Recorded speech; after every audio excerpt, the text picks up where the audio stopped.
Long before you ever ask, "How will I know?" God has already been moving.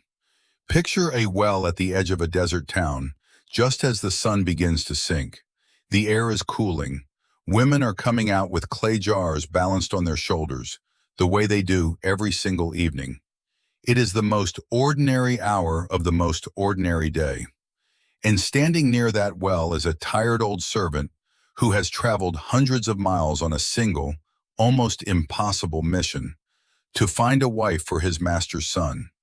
He has no list of names, no way of knowing a single face in this town. So he does the only thing he knows how to do. He stops, he bows his head, and he prays a small, trembling prayer. "Lord, let it be the one." He doesn't know it yet, but the young woman God has already prepared is about to walk through the crowd, carrying nothing but a water jar and a heart he could never have arranged on his own. Maybe, if you're honest, tonight you feel a little like that servant. You've been on this search longer than you ever meant to be. You've prayed the prayers. You've watched other people pair off while you kept waiting. And somewhere in the quiet, a question keeps circling back. How will I even recognize them? How do I know the right person when so many wrong ones looked right at first? Friend, I want you to hear something before we go one step further. That longing in you is not a weakness. It is not proof that your faith is too small or that God has passed you by. It is one of the oldest, most human aches there is, and the same God who placed it in you has never once stopped working on the answer, even in the seasons when it felt like nothing at all was happening. So tonight, I'm not going to hand you a checklist. The internet already has 1,000 of those. 10 signs, 7 signs, the one feeling that supposedly means it's over. We're going to do something quieter, and I think something truer. We're going to walk slowly through the oldest love story God ever recorded. A servant, a well, and a woman named Rebekah. And we're going to find 3 things that were already true long before anyone recognized anyone. 3 things that are just as true for you tonight in your waiting. Stay with me all the way to the 3rd one, because that's the one almost everyone misses. And it has far less to do with the person you're looking for than with the person God is quietly turning you into. Here's the first thing. Recognition begins before you ever meet them, because God is already moving. Go back to that well. The servant makes a strange little prayer.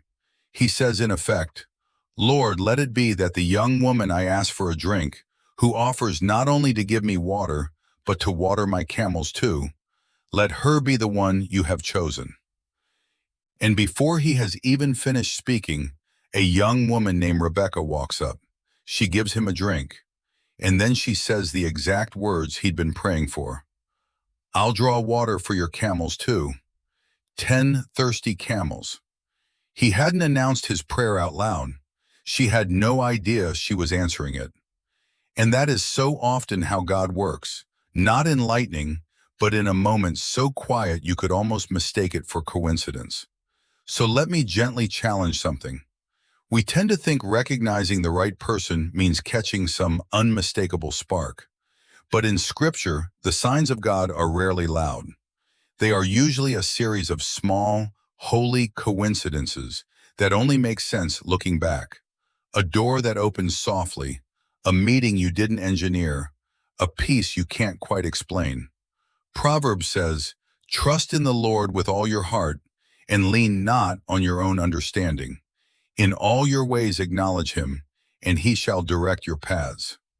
Not you forcing the path, him directing it.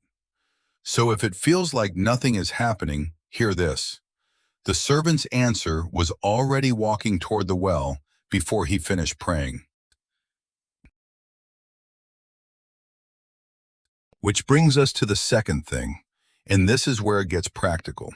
You will not recognize the right person by their highlight reel. You'll recognize them by their hidden kindness. Look again at what Rebekah actually did. Watering 10 camels after a long desert journey is not a romantic gesture. It is brutal, unglamorous work. jar after jar after jar, until her arms are burning, for a dusty stranger who could do absolutely nothing for her in return. Nobody was filming it. There was no audience to impress, no reward to gain. And that is exactly why it mattered. Because character is not what a person performs when they know they're being watched. It's who they are when there's nothing in it for them. I call it the camel test. Anyone can be charming on a first date. Anyone can say the right words when they're trying to win you. But watch how they treat the waiter who got the order wrong. Watch how they speak to their mother, how they handle being tired, being inconvenienced, being unseen. Watch whether their kindness actually costs them something, because kindness that costs nothing tells you almost nothing. Scripture says of a quiet man named Boaz that he covered and protected a vulnerable woman who had no way to repay him. A full reward be given you by the Lord, he prayed over Ruth, under whose wings you have come for refuge. So please, don't fall in love with potential. Don't marry a highlight reel. Watch the camels. And now the third thing, the one almost everyone misses. Here it is. The clearest way to recognize the person God has prepared for you is to pay close attention to who God is preparing you to become. Watch what happens next in the story. When it's time for Rebekah to leave everything, her home, her family, her whole known world, to marry a man she has never even met, her family tries to stall. Let her stay with us a while, they say. And then someone finally turns and asks Rebekah herself. 3 simple words hang in the air. Will you go?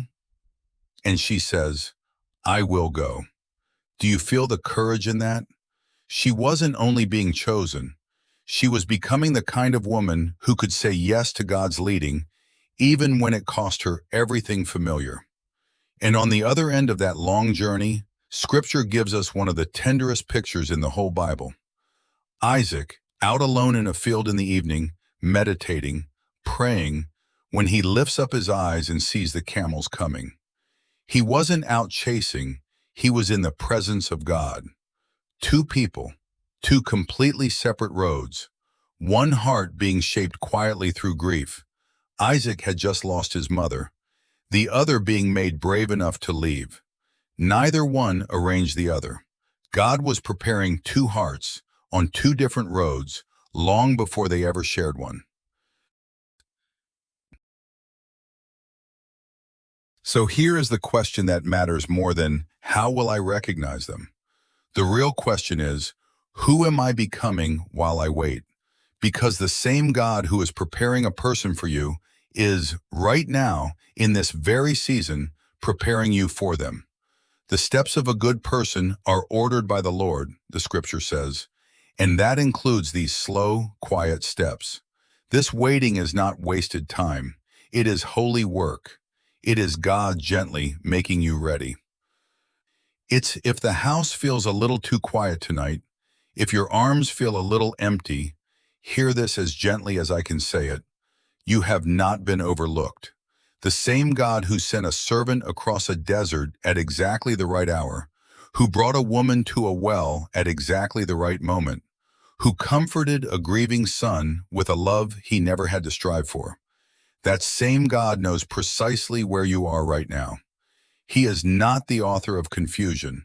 He is the author of peace. So you don't have to force it. You don't have to chase love into the wrong hands just to quiet the loneliness. And you don't have to settle out of fear that no one is coming.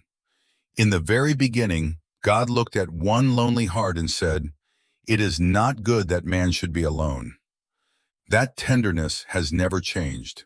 He saw you then, he sees you now, and he has not stopped writing your story. If something here touched your heart tonight, would you do one small thing for me? Type, "I will go, Lord," in the comments below. Not as a promise about a person, but as a prayer of trust, that wherever he leads, you will follow. And if someone you love is walking through a long, tired season of waiting, share this with them. It might be the exact word of comfort they needed to hear. Subscribe and stay close, because every week we open the Word together and keep discovering that somehow, across all these centuries, it was written for you. Until next time, may you rest in the peace of the one who has loved you from the very beginning and is loving you still.